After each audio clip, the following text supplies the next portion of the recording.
This is Ella Babe at narito na naman po tayo sa another edition po ng Trip Vlogging. At ngayon po ay first time ko po.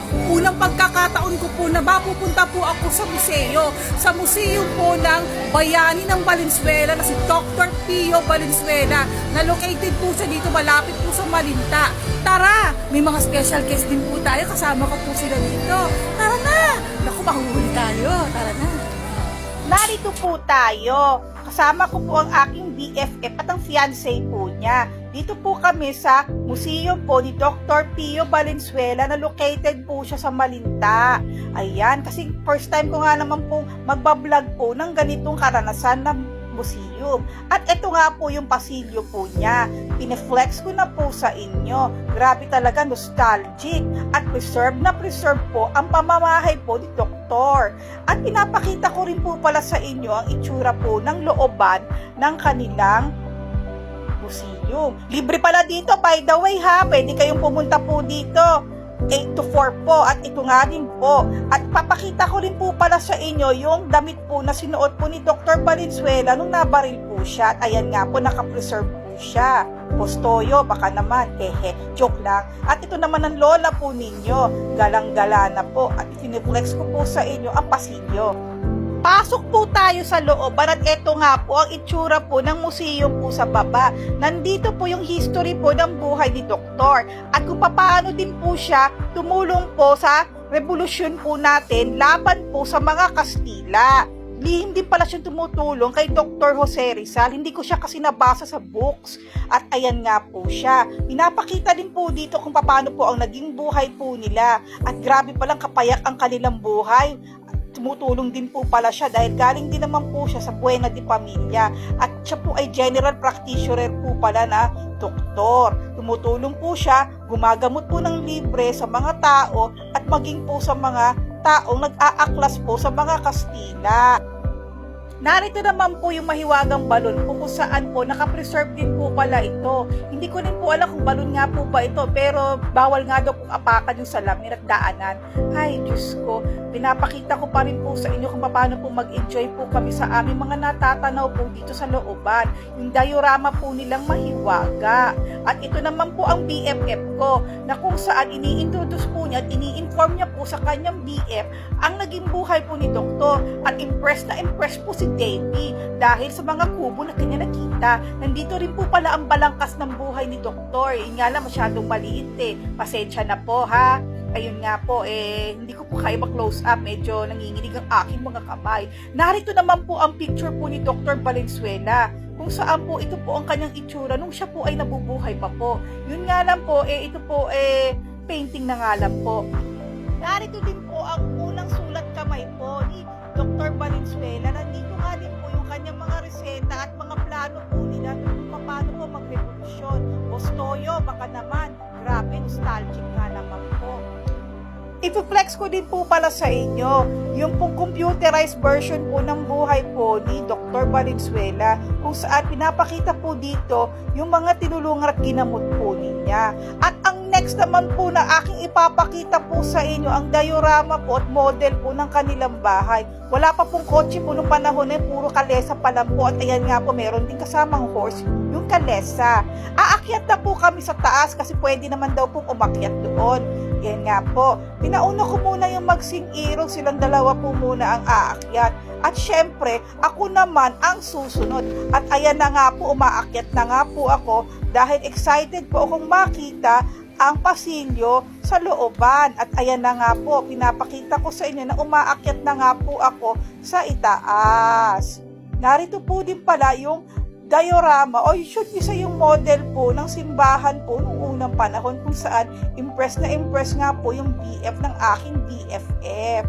At ayan nga po, ganun din po yung kaibigan ko, pinapakita na rin po namin sa inyo yung pong mga sulat po nila. At andito nga po yung old piano, tapos po, pumasok ako sa kwarto, ganun, may mga transcribe pa rin po si Doktor. Dahil wala pa namang computer po noon, mano-mano sinusulat at limitado yung imprenta. At ito na nga po, pati yung mga lumang kagamitan ay ifineflex ko po sa inyo. Kasama yung table. Pinakita ko rin po sa inyo yung sala set po nila at sa kanilang komedor o dining at ang kanilang coffee table kung saan ayan na nga po, pinaflex ko po sa inyo pati mga furnishings pa po sa loob po ng bahay kung saan ito ay preserve na preserve pati yung kanilang maleta. At gala muna tayo sa labas, pahangin muna po tayo, medyo pa-relax naman po tayo. Pakita ko naman po sa inyo yung kanilang veranda sa likuran. Next naman po yung kwarto po ni Doktor, pineflex ko din po pala sa inyo, grabe. Ang ganda rin ng dresser nila, talagang nostalgic, maging po yung kanilang cabinet. At nandito din po yung picture ng misis po niya. At yung picture din po nilang mag-asawa.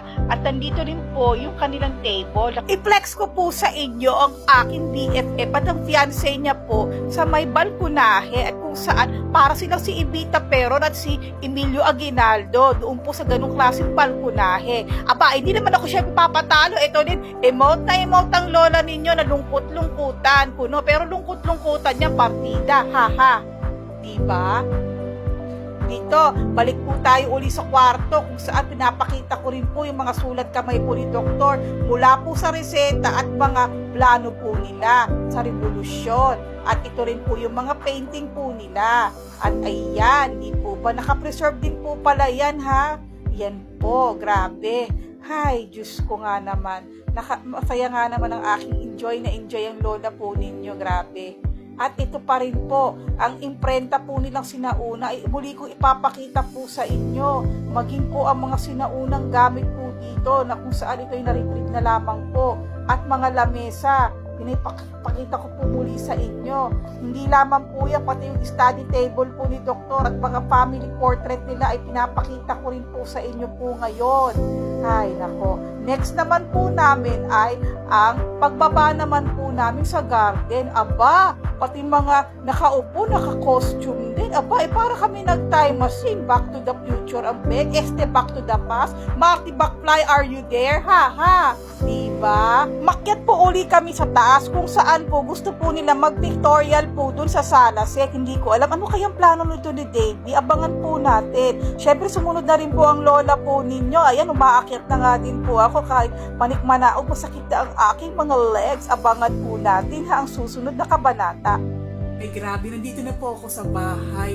Diyos ko, ngayon ko lang nalaman, ay malaki pala ang naiambag ni Dr. Pio Valenzuela na hindi ko po nabasa sa mga libro po namin sa Sibika at Kultura at saka sa Philippine History. Grabe talaga. Ay marami pala siyang mga tinulungan na katipunero noon na laban sa mga Espanyol sa pag-aaklas po nila. Diyos ko. At nakita ko din, nagbalik ako, parang time machine sa mga sinaunang gamit ng mga Pilipino nung unang panahon at panahon ng Kastila. Ay, Diyos ko, may mga imprenta na rin pala nung araw. Ay, naku, Diyos ko. At ang mga itsura ng mga kabahayan noon, ng mga old houses, na talaga namang pinapreserve po nila at mukhang elegante. Pero yung talagang medyo starstruck ako at na-struck po sa aking puso hindi man lang na-recognize si Dr. Pio Valenzuela sa mga aklat na isa siya sa mga tumulong sa mga katipunero natin para magkaroon tayo ng kalayaan laban sa mga Espanyol. Diyos ko, day. Grabe talaga. Talagang hinahanap ko, wala akong matandaan na binanggit na sinagot ko sa test paper ko noong unang panahon. Noong kapanahon na ako ay nag-aaral pa. Pero ganun pa man ako'y naligayahan sa aking nakita at aking natanaw. At bukod pa sa mga pabonus na video na inyong aabangan po dito. Sobra talaga, grabe talaga. Ay nako, Diyos ko. Abangan po ninyo ang pabonus video po na ito. Na talaga namang ako'y kilig na kilig to the max. Ayan. Bago ako mag-sign out. Heto na nga po yung dalawang magsing-iro. Magpipictorial daw po sila. Pinapaayos na nga po ng aking BFF po yung kanilang pictorial. At ako naman din po, parang may pinaplano si Davey na hindi ko maintindihan. Ano nga ba ang gagawin nito? Diyos ko, ay nako, Diyos ko. Parang na-excite na hindi maintindihan ng BFF ko. Akala ko pictorial nga ba? Abangan natin. Diba? Ayan, diba? Diba? Talaga nga naman tuwan-tuwa ang lolo Davey nyo. Kasi nga naman nakakita ng ganong klase ng silya. Pero mukhang nangangamoy pag-ibig. Ay, pag-ibig nga! Abay talaga naman. Grabe, Diyos ko, ang lolo mo nga naman. In love sa aking BFF. Tuwan-tuwa ako, Diyos ko. Grabe talaga. Para bang nililigaw tingin talaga. Bumalik sa unang panahon. Diyos ko po. Talaga nga naman. Pati ako'y kilig na kilig ang lola po ninyo. Tuwang-tuwa nga naman po ako, di ba? Nagpo-propose na siya. Nagbibigay na siya ng pag-ibig niya sa kanyang minamahal na aking kaibigang si Doreen. Oh my God! Diyos ko! Grabe, ngayon na ako nakakita ng ganitong klase ng eksena. Akala ko sa pelikula lang, halos paluha-luha din ang aking kaibigan. Nagtatapat na ng pag-ibig si Davy. Talagang pakakasalan na. Umaamoy na ang wedding bells. Oh my God! Diyos ko, ako ang kilig na kilig sa kanila. Diyos ko po, talaga nga naman. At ito na! Ayan na ang sing-sing. Say yes na! Will you marry me na ba? Ayan na nga, will you marry me daw? Diyos ko, yun ang sinabi ni Papa Davy. At Diyos ko, tuwan-tuwa naman ang lola ninyo. Diyos ko, akong kinikilig nga naman ng bonggang-bongga. Isinuot na! Oh my God! I love it! Diyos ko po, ayan na. Swak na swak! Diyos ko, grabe talaga. Oh my, sing-sing! Kiss! Ay, nako, Diyos ko, kilig na kilig ang lola po ninyo. Akala ko, sa pelikula lamang po nangyayari. At ito, ako pa ang naiiyak sa tuwa na sana mangyari din po yan sa akin pagdating ng panahon. Diyos ko, ngayon lang, mixed emotions po ang lola po ninyo. Sayang-saya ako para sa kaibigan ko na walang inggit. At yan, napanood niyo na po ang video kung paano po ako kilig-kiligin. Grabe talaga. This is Ella Babe.